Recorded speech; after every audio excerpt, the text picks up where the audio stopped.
Eh, Le hago un primer planteo en relación a la situación económica argentina. ¿Coincide con que Argentina hoy no tiene un plan económico?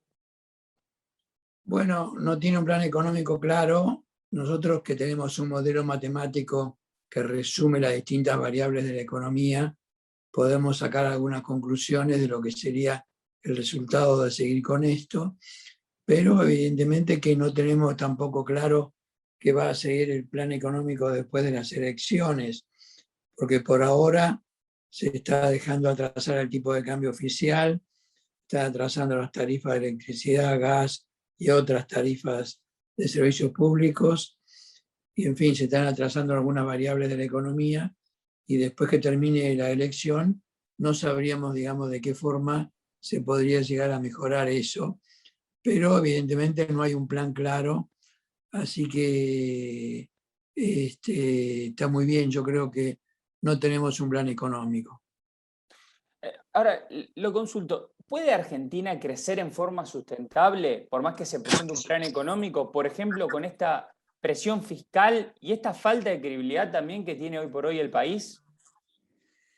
Sí, bueno, yo creo que es medio complicado, pero evidentemente que sin un plan económico no podemos surgir, así como el Fondo Monetario pide un plan económico para que resolvamos los problemas que tenemos, sobre todo en el aspecto fiscal, donde han aumentado mucho los impuestos y ha sido terrible la gama de aumentos del sector impositivo en el último tiempo. Evidentemente que el Fondo Monetario pide también una clarificación de los gastos y una orientación más lógica, como tienen la mayoría de los países de Occidente, pero que no se está logrando en la práctica. Yo creo que en ese sentido estamos un poco complicados, ¿no? Porque no tenemos una orientación clara del gobierno en materia económica. ¿Por qué Argentina no puede controlar la inflación?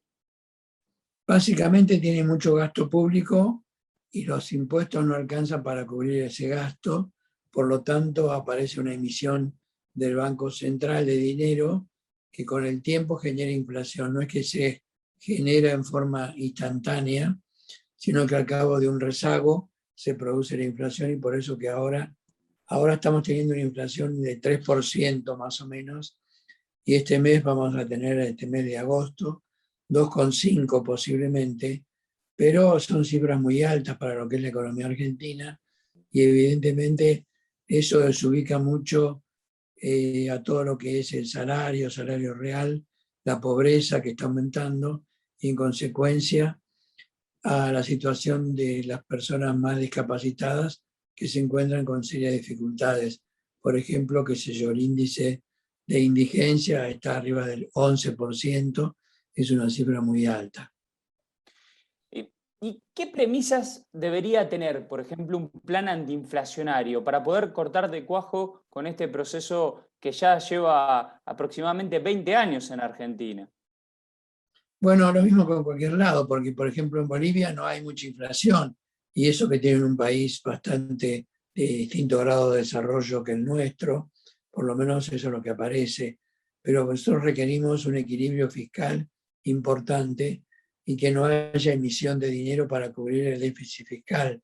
Eso es la clave central para eliminar la inflación. Evidentemente nosotros no nos damos cuenta de ese aspecto tan simple, y salvo Guzmán, que dice que la inflación es un fenómeno monetario o macroeconómico y que no depende solamente del salario o de los costos de los servicios públicos o de los precios, sino que depende de las condiciones macroeconómicas. Pero una cosa es que lo diga él y otra cosa es que le demos bastante, digamos, importancia ahora mismo y lo llevemos a la práctica. Eso no está ocurriendo en el grado en que deberíamos. Tal es así que el presupuesto prevía 29% de inflación y ya llegamos en 7 meses a ese mismo número. O sea, no se está cumpliendo el pronóstico. Orlando, por último, se conoció esta semana un estudio de la OCDE que señala que Argentina será el país que más va a demorar en recuperarse de la pandemia, de los efectos negativos de las restricciones, de la fuerte caída que sufrió el país el año pasado, durante el 2020, y también del fuerte aumento de pobreza. Mi pregunta es, ¿qué debería hacer justamente para acelerar este proceso de recuperación? ¿Cuáles deberían ser esas premisas, 3, 4 puntos, 3 o 4 acuerdos que debería llevar adelante la agenda de política económica del país? Bueno, básicamente nosotros en el 89, cuando entramos en el gobierno, desde Bunge, hicimos un plan de 150 medidas. No eran 3 o 4, porque a veces con 3 o 4 uno no le alcanza para cumplir todo lo que tiene que hacer.